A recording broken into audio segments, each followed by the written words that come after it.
Hi hello welcome to MG money.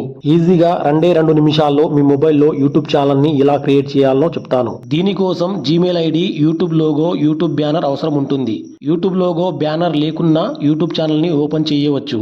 Gmail ID ఉంటే సరిపోతుంది. First మీ మొబైల్లో యూట్యూబ్ ని ఓపెన్ చేసి బాటమ్ లో కనిపిస్తున్న లాస్ట్ ఆప్షన్ పైన క్లిక్ చేయండి. ఇక్కడ మీకు ఈ విధంగా ఇంటర్ఫేస్ రావడం జరుగుతుంది. ఇక్కడ సెట్టింగ్ అనే ఆప్షన్ పైన క్లిక్ చేసి అకౌంట్ అనే ఆప్షన్ ని సెలెక్ట్ చేయండి. తరువాత మీకు ఈ విధంగా ఇంటర్ఫేస్ రావడం జరుగుతుంది. ఇక్కడ ప్లస్ అనే ఆప్షన్ పైన క్లిక్ చేయండి. తర్వాత క్రియేట్ అకౌంట్ పైన క్లిక్ చేసి ఫర్ మై పర్సనల్ అనే యూజ్ ఆప్షన్ ని చూస్ చేసుకోండి. నెక్స్ట్ ఆప్షన్ పైన క్లిక్ చేసి ఫస్ట్ నేమ్ లాస్ట్ నేమ్ ని మీకు నచ్చిన విధంగా ఎంటర్ చేసి నెక్స్ట్ అనే బటన్ ని నొక్కండి. ఇక్కడ మీ డేట్ ఆఫ్ బర్త్, జెండర్ ని సెలెక్ట్ చేసి నెక్స్ట్ పైన క్లిక్ చేయండి. తరువాత మీకు నచ్చిన విధంగా జీమెయిల్ ఐడిని టైప్ చేసి నెక్స్ట్ ఆప్షన్ పైన క్లిక్ చేసి పాస్వర్డ్ ని క్రియేట్ చేసుకుని నెక్స్ట్ పైన క్లిక్ చేయండి. ఇంతటితో మీకు కావాల్సిన జీమెయిల్ ఐడి వస్తుంది. మీరు క్రిందికి వచ్చిన తర్వాత ఎస్ ఐ యామ్ ఇన్, తర్వాత నెక్స్ట్, తర్వాత అగ్రి అనే బటన్ పైన క్లిక్ చేయగానే డైరెక్ట్ గా మీ యూట్యూబ్ లో లాగిన్ అవుతుంది.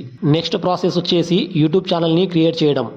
యూట్యూబ్ లో బాటమ్ లో కనిపిస్తున్న లాస్ట్ ఆప్షన్ ని క్లిక్ చేయండి. ఈ విధంగా ఇంటర్ఫేస్ రావడం జరుగుతుంది. ఇక్కడ లోగో పక్కన ఉన్న నేమ్ పై క్లిక్ చేయగా ఇక్కడ పెన్సిల్ ఉన్న ఆప్షన్ కనిపిస్తుంది. అక్కడ క్లిక్ చేయండి. ఇక్కడ మధ్యలో రౌండ్ షేప్ లో ఉన్న కెమెరాను క్లిక్ చేసి యూట్యూబ్ లోగోను పెట్టవచ్చు. అదే విధంగా పక్కనే ఉన్న కెమెరా బటన్ ని నొక్కి యూట్యూబ్ బ్యానర్ ని పెట్టవచ్చు. వీటిని తర్వాత కూడా సెట్ చేయవచ్చు. ఎటువంటి ఇబ్బంది లేదు. తర్వాత నేమ్ అనే పెన్సిల్ పైన క్లిక్ చేసి యూట్యూబ్ ఛానల్ పేరు ఎంటర్ చేయండి. యూట్యూబ్ ఛానల్ పేరు చాలా జాగ్రత్తగా ఆలోచించి పెట్టాల్సి ఉంటుంది. దీనికోసం నెక్స్ట్ ఒక వీడియో చేస్తాను. తర్వాత డిస్క్రిప్షన్ పైన క్లిక్ చేసి యూట్యూబ్ లో ఏ రకమైన వీడియోలు చేస్తున్నారో రాయండి. తర్వాత బ్యాక్ వచ్చేస్తే మీ యూట్యూబ్ ఛానల్ క్రియేట్ అవుతుంది. దీంట్లో కొన్ని సెట్టింగ్ చేయాల్సి ఉంటుంది. దీని గురించి నెక్స్ట్ వీడియోలో చెప్తాను. ఈ వీడియోను షేర్ అండ్ సబ్స్క్రైబ్ చేయండి.